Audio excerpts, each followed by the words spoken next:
বালুরঘাটে অবৈধ নির্মাণ বন্ধে চেয়ারম্যানের তৎপরতা। গোবিন্দপুরে দখলদারি রুখে নর্দমা নির্মাণের নির্দেশ অশোক মিত্রের।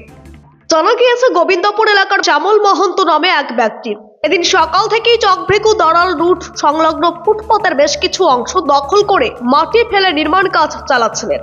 বিষয়টি জানাজানি হতে স্থানীয় বাসিন্দারা ক্ষোভ প্রকাশ করেন। যে অভিযোগ পেয়ে সঙ্গে সঙ্গেই ওয়ার্ডের কাউন্সিলর অনুজ সরকারকে নিয়ে ঘটনাস্থলে হাজির হন চেয়ারম্যান। নির্মাণ কাজ বন্ধের পাশাপাশি ফুটপাত দখলমুক্ত করার জন্য তৎক্ষণাৎ প্রয়োজনীয় ব্যবস্থা নেওয়ার নির্দেশ দিয়েছেন অশোক মিত্র। এ প্রসঙ্গে তিনি বলেন, শহরের ফুটপাত জনগণের জন্য, দখলদারির কোনো জায়গা নেই। অবৈধ নির্মাণ ও ফুটপাত দখলের বিরুদ্ধে আমরা কঠোর।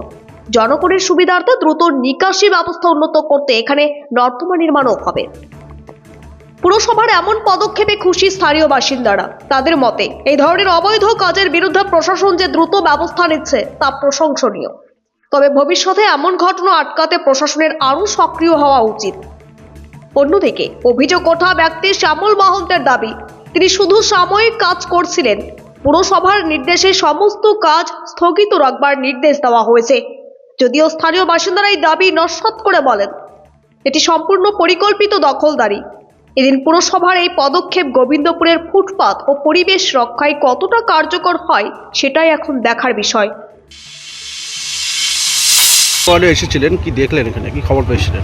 আপনারা জানেন যে বালুরঘাট পৌরসভা যে 14 নম্বর ওয়ার্ড, যেটা গোবিন্দপুর হয়ে দাঁড়াল রোড, তো একটা অবজেকশন আসে আমার কাছে যে এখানে বেশ কিছু কলোনি এলাকা এবং প্রচুর মানুষ বাড়ি করে আছে, দেখতে পাচ্ছেন এখানে যে বসতি প্রচুর। তাদের যে ড্রেনেজ সিস্টেমটা আছে, তো ড্রেনেজ সিস্টেমটা পুরো ব্লকেজ করে দিয়েছে, একেবারে মাটি ভরাট করে, এবং পাশাপাশি একটা অবৈধ কনস্ট্রাকশন হচ্ছে বিল্ডিং প্ল্যান ছাড়া। তো এই ইনফরমেশনটা আমার কাছে আসার সঙ্গে সঙ্গে সেখানে ছুটে আসি। এই ওয়ার্ডের যিনি কাউন্সিলর তথা এমসিআইসি অনুজবাবু, তিনি আছেন আমার সাথে, আমার ইঞ্জিনিয়াররা রয়েছেন। তো এই বাড়ির কাজ বন্ধ রাখতে বলা হলো, যতক্ষণ না বিল্ডিং প্ল্যান ওনারা করাবেন ততক্ষণ ওনারা কোনো কনস্ট্রাকশনের কাজ করতে পারবেন না। এবং পাশাপাশি ড্রেনেজ সিস্টেমটা যাতে পুরো ক্লিয়ার থাকে, তার জন্য যা যা প্রয়োজনীয় ব্যবস্থা গ্রহণ করা পৌরসভাগতভাবে কালকে থেকে আমাদের টিম কাজে লেগে যাবে। এই ড্রেনেজ সিস্টেমটাকে আমরা পুরো ক্লিয়ার করে দেবো। আপনি কি প্ল্যান না করেই বাড়ি করছিলেন? প্ল্যান করতে দিয়েছি, মানে দুই একদম দিয়ে পাঁচটা। তো আপনি জানতেন না যে প্ল্যান সম্পূর্ণভাবে না হলে পরে পাস হয়ে না আসলে বিল্ডিং করা যায় না? জানতাম না, কিন্তু করতে দিয়েছি আমি। পৌরসভা এখন কি বলে গেল আপনাদের? কাজ বন্ধ রাখতে বলুন। আপনি কি ফুটপাত দখল করছিলেন? না না না না, আমি এটা আমার সামনে যে পাথর ফেলেও জায়গা করেছিলাম। আমি জায়গা তো পড়ে থাকবে এখানটা, আমার তো ঘেরো পার, আমি তো এবার নিবো না, এবার আসবো কেন? আমার তো ওই পার জায়গা।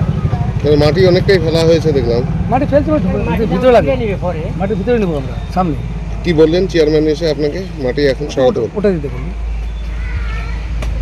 এখন তো আপনাকে কাজ বন্ধ রাখতে বললো, কি করবেন তাহলে? বন্ধ রাখবো, অপেক্ষা করবেন? হ্যাঁ। কি নাম আপনার? শ্যামল মহন্ত। শ্যামল মহন্ত। আপনি কি ঠিকাদার? না না না, আপনি ওনার?